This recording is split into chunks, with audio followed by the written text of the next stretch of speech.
Queridos hermanos, la liturgia de la palabra de este fin de semana o de este día domingo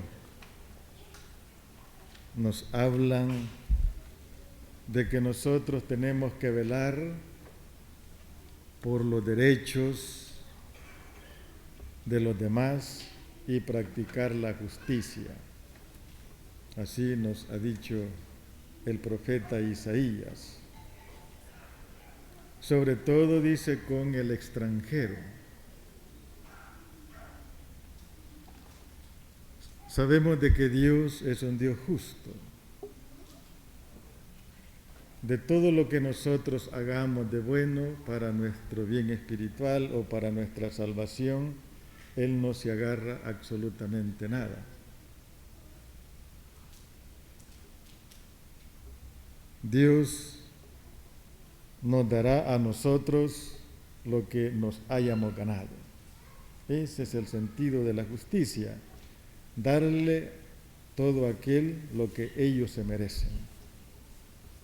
No quitarles ni aumentarles, sino darles lo que ellos se merecen. Eso es la justicia. Y velar por los derechos de los demás es una cosa muy apreciada por el Evangelio o por la doctrina social de nuestra Iglesia. A veces nosotros se nos ha visto mal quizás, porque no somos de este país. Los derechos han sido violentados. Hemos sufrido quizás maltratos. Hemos sufrido quizás alguna vez momentos de racismo. O hemos sufrido injusticias por parte de los jefes o por parte de los que dominan los trabajos. Y a veces nosotros, pudiendo hacer algo por los demás, no lo hacemos. Entonces no estamos velando por los derechos, dice el profeta Isaías, por los demás. Ni tampoco estamos practicando la justicia. Hablar los derechos nuestros no es faltarle respeto a nadie.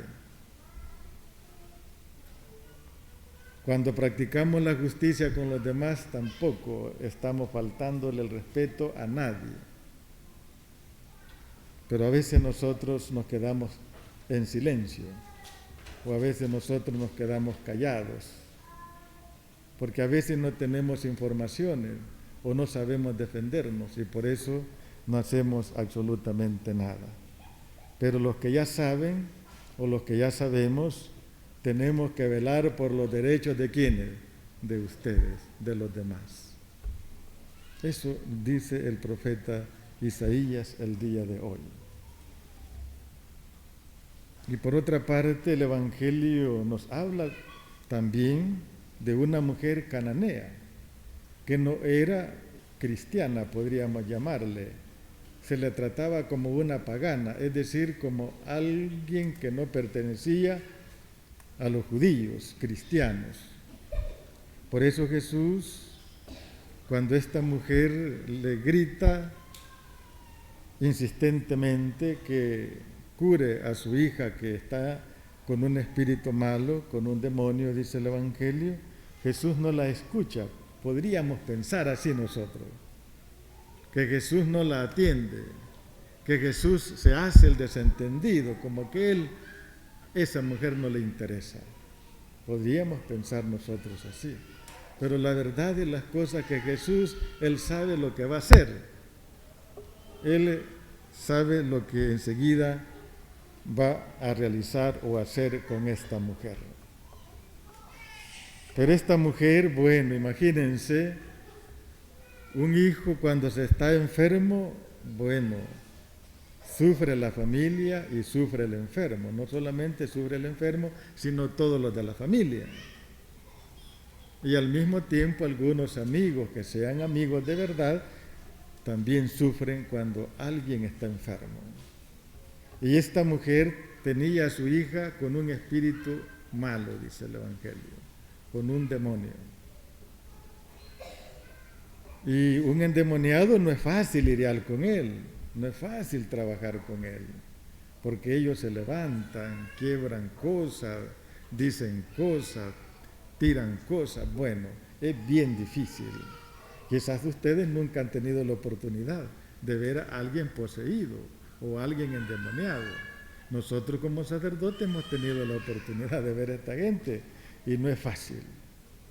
Y la gente que está lidiando con ellos o que son sus familiares, bueno, es un calvario para ellos. Y hacen lo que les dicen. Por ejemplo, mira, podríamos decir, allá pueden curarte a tu hijo. Estas personas van allá y quizás no son los indicados. Otras personas les pueden decir, mira, allá también te pueden colaborar o te pueden ayudar en algo en esta enfermedad. Pues en su tristeza, en su agonía, en su desesperación, uno puede hacer cualquier cosa, ¿no? Por tal de buscar solución al problema.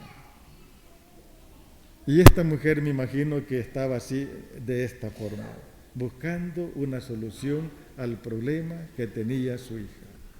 Y se va para donde Jesús, se va para donde Cristo. Y Jesús, como ya dije, cuando le dice a esta mujer que le cure a su hija, él no le hace caso, él no la atiende. Él se hace como el que no es con él. Pero como ya dije, él sabe lo que va a hacer. Y aquella mujer le grita, aquella mujer se desespera y sabe que esa es la oportunidad que tiene para que Jesús le cure a su hija. Y Jesús dice, bueno, no está bien que nosotros o que yo le dé el pan de los hijos de Israel a los perritos. En otras versiones de la Escritura no dice perrito, sino que dice perro, ¿no? La expresión es muy fuerte. Y podríamos decir que Jesús estaba llamándole perrita o perrita a esta mujer, pero Jesús no le estaba llamando así. Pero podría entenderse que Jesús le estaba llamando así, pero en el fondo Jesús no le estaba llamando a esta mujer que era una perrita, sino más bien era una cultura que se hablaba así de esa forma en aquellos entonces, ¿no? Pero es fuerte la expresión que usa Jesús, eso sí lo sabemos, ¿no? Pero aquí está lo clave del Evangelio. La mujer le dice, mira, también los perros comen de las migajas que tiran los amos debajo de las mesas. Y Jesús, bueno, se le rompió el alma, a Jesús se le conmovió el corazón al escuchar esta respuesta de esta mujer. También los perros comen de las migajas que tiran los amos debajo de la mesa. Y Jesús le dice, la elogia, la ensalza a la mujer y le dice, qué gran fe tú tienes. Si comparamos el Evangelio del domingo con el de hoy, ¿se acuerdan ustedes de que Jesús caminó sobre el mar? Así nos hablaba el Evangelio del domingo. ¿Quiénes vinieron a misa el domingo? Vinieron varios. Y el Evangelio nos decía así, que la barca iba en el mar y que la estaba hundiendo las olas y el viento. Y los apóstoles afligidos porque, bueno, no es nada fácil también estar en el mar. Y que hunda la barca no es sencillo. Cuando de pronto aparece Jesús y ellos creían que era un fantasma, nos decía el Evangelio, o nos dice el Evangelio. Y cuando Jesús iba allá cerca, le dice Pedro a Jesús, mira Jesús, si eres tú, déjame caminar sobre las aguas. Y Jesús le dice, ven y camina sobre las aguas. En la vida que yo llevo y en la vida que nosotros llevamos, creo que solamente 2 personas sabemos que han caminado sobre el agua, ¿no? De ahí nadie más, que es Pedro y Jesús. De ahí nosotros no lo hemos podido hacer de caminar sobre las aguas, pero Jesús lo hizo con Pedro. Pero Pedro desconfió del poder de Dios, confió de su infinito poder que Dios tiene. Y cuando desconfió, porque las olas también, bueno, quizás lo hundían, él se hundió. Y Jesús le dice, hombre de poca fe. Imagínense, le dijo Jesús a Pedro, hombre de poca fe. ¿Por qué has dudado de mí? Imagínense, a Pedro le dice, hombre de poca fe, y esta mujer, ¿cómo le está diciendo? Qué gran fe tú tienes, mujer. Todo lo contrario a lo de Pedro. Imagínense, un discípulo escogido por el Señor dudó de su infinito poder, y esta mujer no duda de lo que Jesús puede hacer con su hija. Y esta mujer, Jesús le dice, qué gran fe tú tienes. Así es de que se haga lo que tú me has pedido. Tu hija ya está alentada, tu hija ya está curada, le dijo Jesús. Para que Dios pueda obrar en nosotros, o para que Dios pueda realizar las obras grandes en nuestra vida, ¿qué es lo que tenemos que hacer nosotros? ¿Qué es lo que tenemos que tener? Tenemos que tener la virtud de la fe. Si nosotros no tenemos fe en las cosas de Dios o en las cosas del Evangelio, déjenme decirles, es por gusto que nos llamemos cristianos, o es por gusto que acudamos a las cosas de Dios si nosotros no tenemos fe. Para arrancarle al Señor, o para que Él obre en sus hijos, en nuestra iglesia o en nuestros corazones, lo que tenemos que tener es la virtud de la fe. En decirles a ustedes que si flaqueamos en esta virtud, hay que pedirle al Señor todos los días, ¿qué virtud? La virtud de la fe. Eso es lo que tenemos que pedirle al Señor todos los días, porque muchos de nosotros a veces no creemos en la existencia de Dios. Algunos de nosotros dudamos todavía de la existencia de Dios, o algunos de nosotros dudamos de los privilegios o de los milagros que Dios puede realizar en nosotros. Y a todas esas personas, o a todos nosotros que alguna vez dudamos o estamos dudando, hay que decirle al Señor, Señor, aumenta nuestra fe. Hay que pedirle al Señor. Dice el Evangelio que la fe mueve montaña, ¿no? Si tuviera fe como un granito de mostaza, dice el Evangelio, le dirías a esos montes, arránquense de raíz y plántense en el mar. Y esos montes obedecerían. Imagínense la fe lo que puede llegar a ser si nosotros tenemos fe en el Señor. Pero a veces nos falta fe en nuestra vida, en nuestros corazones. Y por eso estamos como estamos, porque nos falta mucha fe. Cuando el Evangelio habla que que la fe mueve montañas, está hablándonos como en un sentido figurado, ¿no? No es que las montañas se arranquen, pero sí, usted puede tener una montaña de ver pornografía, ¿sí o no?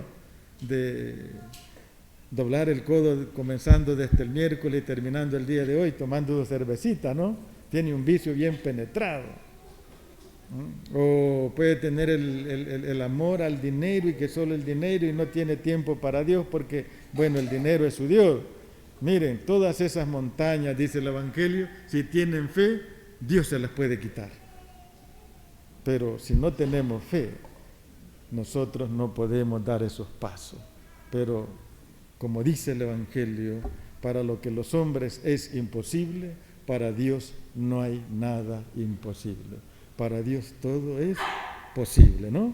Así es que mis queridos hermanos, pidámosle al Señor esta virtud tan grande, tan maravillosa, que se nos ha perdido el día de hoy, y quizás no por culpa de ustedes, sino porque quizás por culpa de nosotros, por culpa de sus padres, de que a veces hemos descuidado de que ustedes fomenten o cultiven la virtud de la fe. Pero el Evangelio del día de hoy nos dice, si tú quieres que Dios te haga lo que tú le pides, nomás pídele con fe y Dios hará lo demás. Así le dijo Jesús a Marta cuando Lázaro había muerto. Y ella le dice, sí, yo sé que va a resucitar cuando resuciten los muertos. Y Jesús le dice, no te he dicho que si tú crees, verás la gloria de Dios. Así es que si nosotros creemos, ¿qué cosa vamos a ver? La gloria de Dios, así es. Tenemos que creer en Jesús, tenemos que creer en Dios. Y si así lo hacemos, dice el Evangelio, veremos la gloria de Dios. Ave María Purísima.